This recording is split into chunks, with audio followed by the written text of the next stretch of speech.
Welcome to my YouTube channel Indian English classes with Dinesh Anand. मेरा last topic था parts of speech और आज की क्लास में हम पढ़ाएंगे क्लास 10th की फुटप्रिंट विदाउट फीट का चैप्टर 1 और जिसका नाम है द ट्रायम्फ ऑफ सर्जरी। और इसके जो ऑथर है वो है James Harriet. Mainly James Harriet एक वेटनरी डॉक्टर है और वो एक ऑथर भी है। इस चैप्टर में हम लोग को 3 कैरेक्टर के बारे में पढ़ना है, तो देखते हैं कैरेक्टर्स के बारे में। पहले है जेम्स हेरियट जो कि एक नरेटर है और एक वेटनरी डॉक्टर है। वेटनरी डॉक्टर जो जानवर का ट्रीटमेंट करते हैं, ठीक है। सेकंड कैरेक्टर है मिसेस पैम्फ्रे। मिसेस पैम्फ्रे एक रिच लेडी है। तीसरा कैरेक्टर है जो कि मेन हम लोग का लीडिंग कैरेक्टर है वो है ट्रिकी जो कि एक पेट डॉग है। और ये पेट डॉग किनका है? मिसेस पैम्फ्रे का। कहानी को स्टार्ट करते हुए डॉक्टर हेरियट कहते हैं, इस बार मैंने जब ट्रिकी को देखा तो मैं बहुत ज्यादा चिंता में था। मैंने जब गाड़ी को रोका तो मुझे मिसेस पैम्फ्रे और उनका कुत्ता जो कि गली में ट्रैवल कर रहे होते हैं, चल रहे होते हैं, वो दिखाई दिए। डॉक्टर हेरियट ट्रिकी के अपीयरेंस को देख के बहुत ज्यादा शॉक्ड हो जाते हैं क्योंकि जो कुत्ता था वो बहुत ज्यादा फैट हो चुका था, उसकी आंखें लाल हो चुकी थी और उसका दोनों पैर बहुत ज्यादा बुरी तरीके से फैल चुका था। उसका जो जीभ था वो उसके जबड़े से बाहर आ रहा था। इतना देखने के बाद मिसेस पैम्फ्रे जल्दी से एक्सप्लेन करती है कि ट्रिकी के शरीर में जरा भी एनर्जी नहीं बची है और इसी वजह से उसको मैल न्यूट्रिशन हो गया। तो उस मैल न्यूट्रिशन को खत्म करने के लिए मिसेस पैम्फ्रे उसको अलग अलग टाइप में अलग अलग समय में उसको बहुत तरह का मील देती थी। और ट्रिकी की एक खास बात थी कि उसको किसी भी समय में जो भी दिया जाता था वो खा लेता था। In this sense we can say that Tricki is a greedy dog. Mrs Pumphrey बताती हैं कि वो उसको रात को हॉर्लिक्स दिया करती थी ताकि उनका जो डॉग है ट्रिकी आराम से रात भर सो सके। इसके बाद डॉक्टर हेरियट मिसेस पैम्फ्रे से पूछते हैं कि मैंने जो आपको उसके खाने में कटौती करने के लिए कहा था क्या आपने किया? मिसेस पैम्फ्रे बोलती कि नहीं, मैंने ऐसा नहीं किया क्योंकि अगर मैंने कुछ दिन मैंने वैसा किया लेकिन उसके बाद वो बेचैन हो जाता था, नरम पड़ जाता था और इस वजह से मैंने उसको एक्स्ट्रा कुछ और भी दिया। बताती है कि इसको चॉकलेट और केक बहुत अच्छा लगता है तो मैंने उसको रिफ्यूज नहीं किया, मैंने उसको खिला दिया। तब डॉक्टर हेरियट ट्रिकी की ओर देखते हैं, उनको समझ में आ जाती है कि ये कुत्ता प्रॉब्लम में है और उसका प्रॉब्लम का बस एक ही कारण है कि वो एक ग्रेडी कुत्ता है। उसको दिन भर में कभी भी आप अगर कुछ खाने के लिए देते हैं तो वो रिफ्यूज नहीं करता है। फिर डॉक्टर हेरियट पूछते हैं कि क्या आप इसको एक्सरसाइज करवाते हैं? तो मिसेस पैम्फ्रे बताती है कि नहीं, मैं जो इसको थोड़ा अपने साथ बस घुमाती हूँ और कुछ नहीं। तब डॉक्टर हेरियट मिसेस पैम्फ्रे को बताते हैं अगर आप इसकी खाने में कटौती नहीं की तो ये बहुत ज्यादा फैट हो जाएगा, बीमार पड़ जाएगा और इसको एक्सरसाइज नहीं दिए तब ये बहुत ज्यादा बीमार पड़ जाएगा। इतना सुनने के बाद मिसेस हेरियट मिसेस पैम्फ्रे अपना हाथ को मलती है और सोचती है कि नहीं, मैं ऐसा नहीं कर सकती। अगर मैं इसको कम खाना दूंगी तो ये कुत्ता और ज्यादा बीमार पड़ जाएगा। इतना होने के बाद मिस्टर हेरियट अपनी गाड़ी में बैठ के चले जाते हैं और मिसेस पैम्फ्रे अपने रास्ते होके चले जाते हैं। कुछ दिनों तक तो सब कुछ ठीक रहता है लेकिन कुछ दिन के बाद मिसेस पैम्फ्रे डॉक्टर हेरियट को फोन करके बताती हैं कि ट्रिकी की हालत कुछ ठीक नहीं है, सो आप जल्दी से आ जाइए या फिर हमको बताइए क्या करना है। इतना सुनने के बाद डॉक्टर हेरियट डिसाइड करते हैं कि मैं ट्रिकी को लेने के लिए खुद जाऊंगा और उसका ट्रीटमेंट खुद करूंगा। इसके बाद डॉक्टर हेरियट मिसेस पैम्फ्रे के घर के लिए निकलते हैं और वहां जाने के बाद उस छोटे से कुत्ते को एक ब्लैंकेट में रैप करते हैं और अपने साथ लेने के लिए तैयार हो जाते हैं। ट्रिकी को अलविदा करने के लिए वहां के जितने भी स्टाफ्स होते हैं ट्रिकी का अलग अलग सामान मिस्टर हेरियट को देते हैं। जैसे कि यहाँ पे मैंने कुछ लिखा है, ट्रिकी का डे बेड, नाइट बेड, उसका फेवरेट तकिया, toys, rubber rings, breakfast ball, super ball और लंच बॉल। ये सारा उसके जो स्टाफ्स होते हैं मिसेस पैम्फ्रे के वो डॉक्टर को देते हैं ताकि वहां पे जब ट्रीटमेंट हो ट्रिकी का उसको कोई भी दिक्कत ना हो। इसके बाद मिस्टर हेरियट उस कुत्ते को अपने गाड़ी पे बैठाते हैं और जितना भी सामान दिया हुआ रहता है सबको रख लेते हैं और गाड़ी चलाना स्टार्ट करते हैं। और थोड़ी दूर जाने के बाद मिस्टर हेरियट देखते हैं कि सभी की आंखों में आंसू है। मिसेस पैम्फ्रे भी थोड़ा बहुत रो रही है। गाड़ी चलाते हुए समय मिस्टर हेरियट उस टेकी को अपने बगल वाले सीट पे बैठाते हैं और अपना एक हाथ उसके माथे पर फेरते हुए बोलते हैं कि मैं जानता हूँ तुम थोड़े बीमार हो, लेकिन तुम्हारा इलाज भी मुझे पता है। और इस तरह से उसको बार बार सहलाते हैं।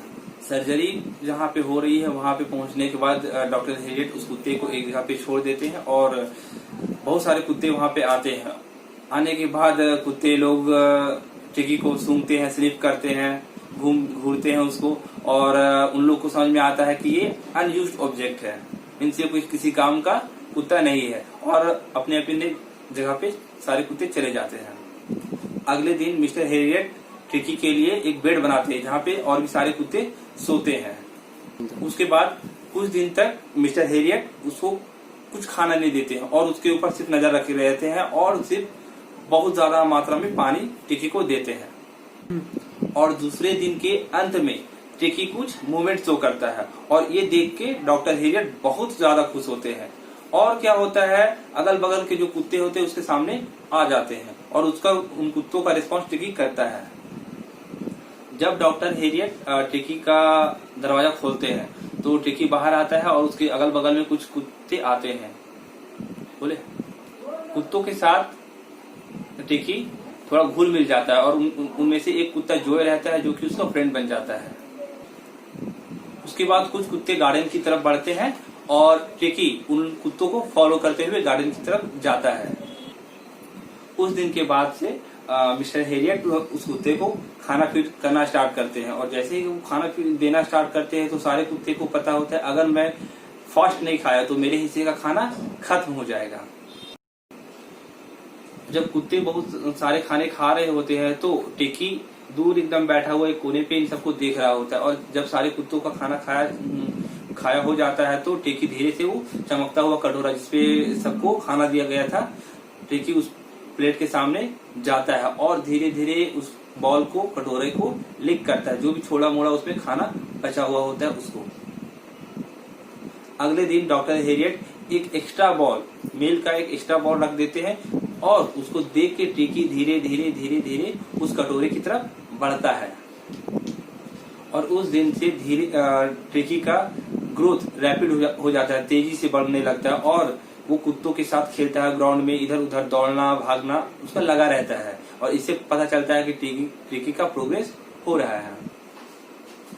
डॉक्टर हेरियट देखते हैं कि उन कुत्तों का जो ग्रुप होता है उसमें टिकी इन्वॉल्व हो चुका है पूरी तरह से। पहले तो टिकी उन कुत्तों के लिए अनफ्रेंडली था, लेकिन अब उन कुत्तों के लिए वो फ्रेंड के रूप में बन चुका है।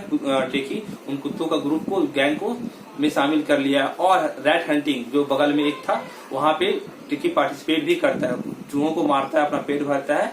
इस तरह से उसका प्रोग्रेस धीरे धीरे बढ़ रहा होता है।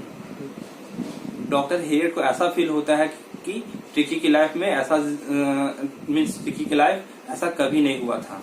डॉक्टर हेरियट को फील होता है कि टिकी अपना लाइफ में इस तरह का एंजॉयमेंट कुछ और कुत्तों के साथ घूमना फिरना, उन लोगों के साथ हंटिंग करना ऐसा कभी नहीं किया था। तो इस बात से डॉक्टर हेरियट बहुत ज्यादा खुश होते हैं। इन सब के बावजूद भी मिसेस पैम्प्रे डॉक्टर हेरियट को कॉल करके पूछती है क्या मेरा कुत्ते का तकिया बदलते हैं, जो राइस बॉल है, सुपर बॉल, लंच बॉल, उनको साफ करके उसको खाना फीड करते हैं या नहीं। ये सारा चीज मिसेस पैम्प्रे उससे पूछती है, लेकिन डॉक्टर हेरियट बताते हैं उनको कि आपका कुत्ता खतरे से बाहर है, लेकिन मिसेस पैम्प्रे को विश्वास नहीं होता। तब वो एक टर्म यूज करते हैं डॉक्टर हेरियट और वो टर्म है कॉन्वेलेसिंग। कॉन्वेलेसिंग का मतलब होता है रिकवरिंग फ्रॉम इलनेस, मीन्स आपका जो टिकी है वो इलनेस से रिकवर हो रहा है। इतना होने के बाद मिसेस पैम्प्रे डॉक्टर हेरियट को कॉल करके पूछते रहती हैं कि क्या आपने मेरे कुत्ते का, टिकी का breakfast ball, super ball, lunch ball change किया, उसको साफ से खाना खिला रहे हैं, उसका पिल्लो को चेंज कर रहे हैं या नहीं। तो डॉक्टर हेरियट उनको बता देते हैं कि नहीं, आपका जो टिकी है वो रिकवर हो रहा है, मीन्स, लेकिन इनको विश्वास नहीं होता, मिसेस पैम्प्रे को विश्वास नहीं होता है। तब डॉक्टर हेरियट एक टर्म यूज करते हैं कॉन्वेलेसिंग, जिसका क्या मीनिंग है रिकवरिंग फ्रॉम इलनेस, मीन्स आपका जो हेरियट है, आपका जो टिकी डॉग है वो रिकवर हो रहा है। मिसेस पैम्फ्रे की भी चिंता जायज थी कि जब वो टिकी को अपने साथ रखती तो बहुत सारा कुछ खाना उसको खिलाती थी। अब वो उससे दूर है तो मिसेस पैम्फ्रे क्या करती है, कुछ एग्स और मिसेस पैम्फ्रे टिकी को अपने पास जब रखती थी बहुत ज्यादा फीड करती थी और इस वजह से मिसेस पैम्फ्रे को चिंता होती थी कि क्या डॉक्टर हेरियट मेरे टिकी को कुछ देते होंगे कि नहीं। इस वजह से मिसेस पैम्फ्रे उस कुत्ते को बहुत ज्यादा अमाउंट में कुछ कुछ भेजती थी। और वो क्या भेजती हम लोग देखते हैं, fresh eggs 2 dozen at a time, एक टाइम में 2 दर्जन अंडा और कुछ बॉटल्स ऑफ वाइन टिकी को भेजती थी ताकि टिकी का ब्लड में जा ना सके। लेकिन डॉक्टर हेरियट ये सब उस कुत्ते को ना देके खुद वो और उनके पार्टनर खाते थे और इस तरह से कुछ दिनों तक डॉक्टर हेरियट का और उनके पार्टनर का लंच बहुत अच्छा तरीके से चलता था।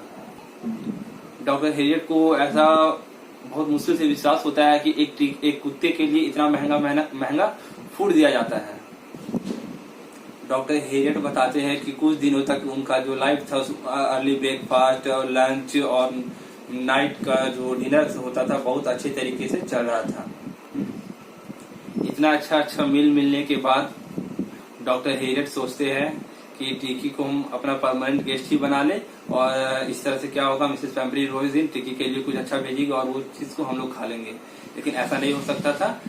डॉक्टर हेरियट जान रहे थे कि कितनी मुश्किल से मिसेस पैम्फ्रे ने टिकी को अपने से अलग किया है। सप्ताह का ट्रीटमेंट के बाद 2 सप्ताह के सर्जरी के बाद डॉक्टर हेरियट मिसेस पैम्फ्रे को फोन करते हैं और बोलते हैं कि आपका टिकी पूरी तरीके से ठीक हो चुका है और ये आपके साथ आपके घर जाने का वेट कर रहा है।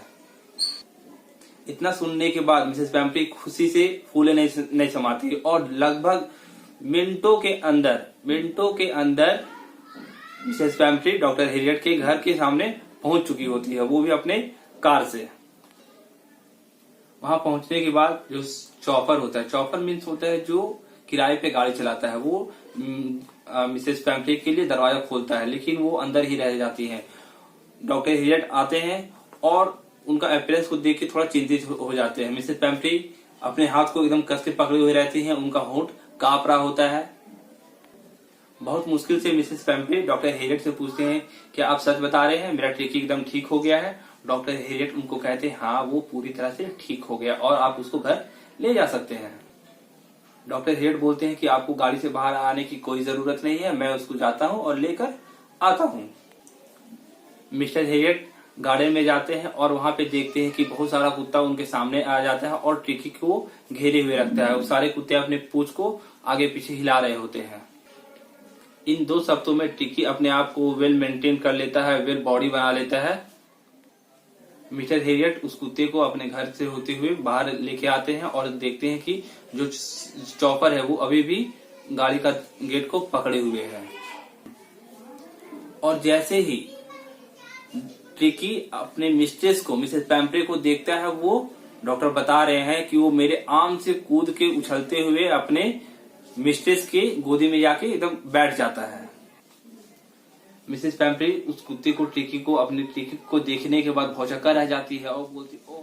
टिकी अपने मिस्ट्रेस को लिक करता है, किस करता है, उसको ओवरलैप करता है, उनके फेस को लिक करता है, उनके फेस को अपनी खुशी को दिखाता है बात करते हुए कि वो बहुत दिनों के बाद अपने मिस्ट्रेस से मिला है और इस तरह से वो अपना खुशी को जाहिर। और जब ये सब हो रहा होता है, मिसेस पैम्फ्रे और टिकी का जो मिलाप हो रहा होता है, इन सब के दौरान जो चॉपर है और मिस्टर हेरियट ये जाके टिकी के सारा सामान, day night bed, favourite cuisine, toys, rubber, breakfast, super ball, ये सारा लाते हैं और जिनका कोई काम नहीं होता है।